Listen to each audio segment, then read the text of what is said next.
There is something happening in the Middle East that's not making sense. And it's not the first time, but this one's different. Let me show you 3 headlines, all within weeks of each other. This is from 14th of May in Riyadh. US President Donald Trump embraced the newly made leader of Syria, Ahmed al-Shara. Then on May 27th, Reuters reported that Israeli and Syrian officials held face-to-face meetings. The last headline is from yesterday, when Israel struck the Defense Ministry building in Syria's capital of Damascus. It's difficult to bridge these developments, but we are going to attempt to do just that. Is Israel looking for a war with Syria, or is it forcing normalization on Damascus? And where is Trump when you need him? I'm Ananya Dutta. Let's begin with Grey Zone.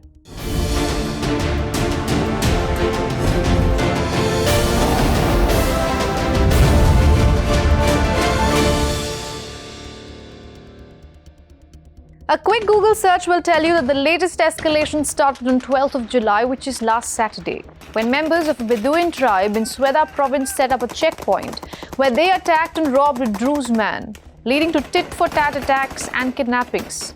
But to say that the tension started last Saturday will be wrong. Unfortunately, Syria's diverse population has been a curse for the country, where sectarian violence is extremely common. The same is true about the Bedouin and Druze groups.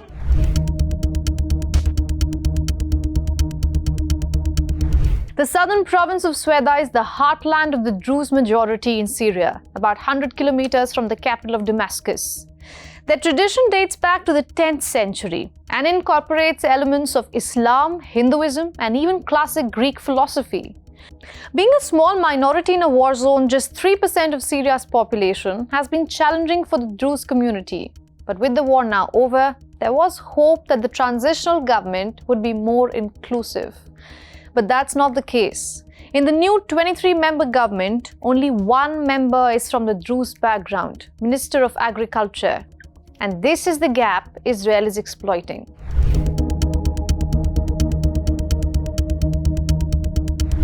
Israel has long seen the Druze population as an ally in Syria. It bases its alliance on a few thousand at home.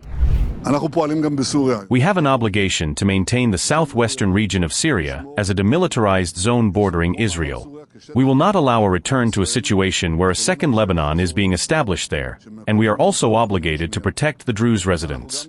We are doing this through intense operations.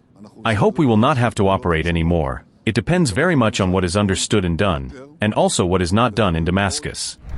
But the latest escalation has prompted something not seen before. Let's pull up a map to explain this.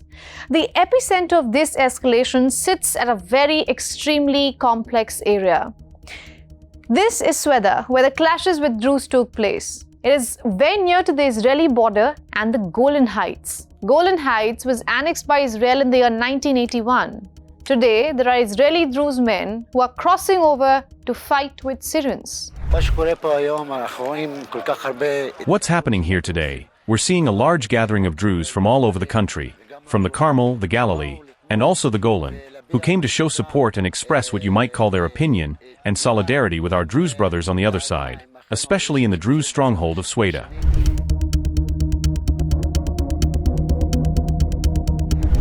The situation is clearly escalating, but there is more than what meets the eye here. Israel has entered Syria on the pretext of protecting a minority group in the country. This kind of accusation can easily boomerang and bite Israel itself. Because as the proverb goes, those who live in glass houses shouldn't throw stones. According to Gaza's health ministry, Israel has killed close to 60,000 and injured close to 140,000 people in Gaza in the last 1 year and 8 months. In the same tenure, 1,000 people have been killed in the West Bank.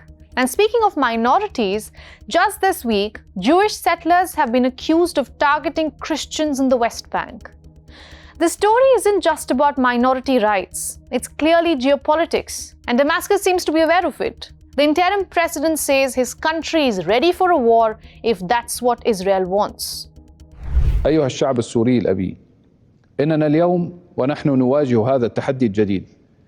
We live in the heart of a battle aimed at protecting the unity of our country, the dignity of our people, and the steadfastness of our nation. Israel, which has been targeting our stability and creating discord among us since the fall of the former regime, is now seeking once again to transform our pure land into an arena of endless chaos. It seeks to dismantle the unity of our people and weaken our ability to move forward in the process of reconstruction and plunder. But the real question is, does Israel want a war with Syria?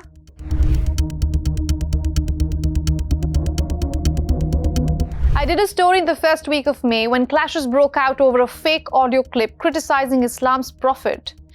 The audio was incorrectly attributed to a Druze scholar. More than 100 people lost their lives in the incident. Soon after, Israel attacked a target near the presidential palace in the Syrian capital. Prime Minister Benjamin Netanyahu said the strike was in solidarity with the Druze community. His defense minister took it one step further and threatened al-Shara, the Syrian president, directly. But within a month, the script changed. Axios quoted sources within the Israeli government who said that the Prime Minister wants a security deal with Damascus and invited Washington to mediate it. Between June 11th, which is when Netanyahu spoke to the US envoy, to July 14th, when Israel launched missiles at Syria, only one thing changed in the Middle East, and that's the 12-day war between Iran and Israel. Israel is trying to implement a strategy of aggression, not only in Palestine, but also in Lebanon, Syria, and Iran.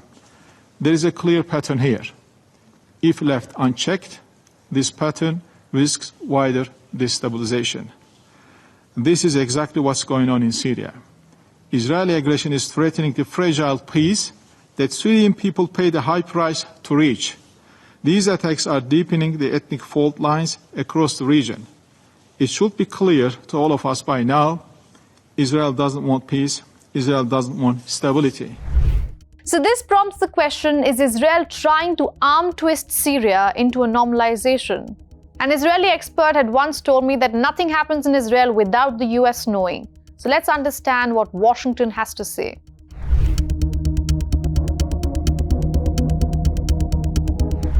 The Trump administration has asked Israel to halt its strikes on Syrian government targets and to open direct talks with Damascus. Yeah, it's complicated, obviously. These are historic, long-time rivalries between different groups in the southwest of Syria, Bedouins, the Druze community, and it led to an unfortunate situation and a misunderstanding, it looks like, between the Israeli side and the Syrian side. So we've been engaged with them all morning long and all night long with both sides, and we think we're on our way towards a real de-escalation. There has been a de-escalation. Syrian government officials and leaders in the Druze religious minority announced a renewed ceasefire on Wednesday. But there is no guarantee that this will hold, because another one, announced on Tuesday, quickly fell apart. We saw what happened there. This is the latest visual coming in from Syria, where more and more Israeli military vehicles are crossing over. So is Tel Aviv ignoring Washington's calls? As we said earlier, Trump knows everything that is happening in the Middle East. But in addition to that, he has leverage, both over Israel and Syria. The Abraham Accords, which is a normalization deal between the Arabs and Israel, is his brainchild. UAE, Bahrain, Morocco, and Sudan are already part of it. But we need to remember that none of these countries were ever at war with Israel. So a normalization deal between Syria and Israel will taste like a real achievement. And in Syria, Trump is well aware that the man sitting in Damascus is his doing. If it weren't for the effective intervention of American, Arab, and Turkish mediation, which saved the region from an unknown fate. Al-Shara credits Trump for his role in ousting Bashar al-Assad and putting the ex-Al-Qaeda terrorist in charge. But Al-Shara shouldn't be naive. If the US can help him rise, the US can force his fall too. So is this how peace will begin in Syria? Through Druze blood spilled on the border while leaders meet in secret rooms? Because if Syria and Israel do normalize ties, it won't be because of decades of war finally giving way to a resolution. It will be because of two men, Trump and Netanyahu, who are playing chess with a war-torn nation and reducing Ahmad al-Shara to a pawn. And maybe this was the plan all along. Trump gets a medal, Netanyahu clings to power, and Syria is out of the Iranian orbit.